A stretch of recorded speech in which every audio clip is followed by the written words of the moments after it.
ఏపీలో ప్రభుత్వ ఏర్పాటు ఊపందుకుంది. అసెంబ్లీని రద్దు చేస్తూ నోటిఫికేషన్ రిలీజ్ అయింది. సచివాలయంలో డేటా మిస్ కాకుండా కట్టుదిట్టం చేశారు. రెవెన్యూ శాఖలో ముఖ్యమైన ఫైళ్లని ప్రాసెస్ చేయొద్దని ఆదేశాలు ఇచ్చారు. మంత్రుల ఛాంబర్లను సాధారణ పరిపాలనా శాఖ స్వాధీనం చేసుకుంటోంది.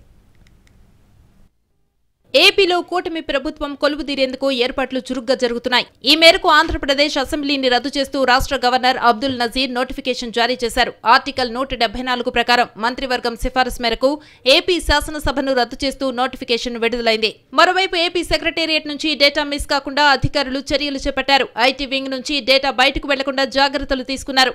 ఐటీ వింగ్ లో పోలీసు అధికారులు తనిఖీలు చేశారు. ఐటీ కమ్యూనికేషన్ విభాగంలో ఉద్యోగుల కంప్యూటర్లు, ల్యాప్టాప్లు, ఇతర డివైస్లను తనిఖీ చేశారు. డేటా చోరీ చేయడానికి, డిలీట్ చేసేందుకు ప్రయత్నాలు జరిగాయన్న ఆరోపణల నేపథ్యంలో అధికారులు అణువణువు క్షుణ్ణంగా చెక్ చేశారు. ఉద్యోగుల నుంచి పెన్ డ్రైవ్లు, డేటా హార్డ్ డ్రైవ్లను స్వాధీనం చేసుకున్నారు. IT wing additional SP Prakash నేతృత్వంలో ఈ సోదాలు జరిగాయి. ఇటు రెవెన్యూ శాఖలోనూ ముఖ్యమైన ఫైళ్లను ప్రాసెస్ చేయవద్దని ఆదేశాలు జారీ చేశారు. కాంట్రాక్టర్లకు నిధుల విడుదల, భూ కేటాయింపు ఫైళ్లను నిలిపివేయాలని రెవెన్యూ శాఖ స్పెషల్ సీఎస్ ఉత్తర్వులిచ్చారు. రెవెన్యూ మంత్రి పేషీలోని రికార్డులు, ఫైళ్లను జాగ్రత్త పరచాలని సిబ్బందికి సూచించారు. బదిలీలు, సెలవులపై కూడా నిర్ణయాలు తీసుకోవద్దని స్పష్టం చేశారు. మరోవైపు సచివాలయంలోని మంత్రుల ఛాంబర్లను సాధారణ పరిపాలనా శాఖ స్వాధీనం చేసుకుంటోంది. మంత్రులు, సలహాదారుల పేషీల నుంచి నేమ్ బోర్డులను జీఏడీ సిబ్బంది తొలగించారు. మంత్రుల పేషీల్లోని ఫర్నిచర్, కంప్యూటర్ల వివరాలను నమోదు చేసుకుని జీఏడీ అధికారులు లెక్కలు సరిపోల్చుకుంటున్నారు.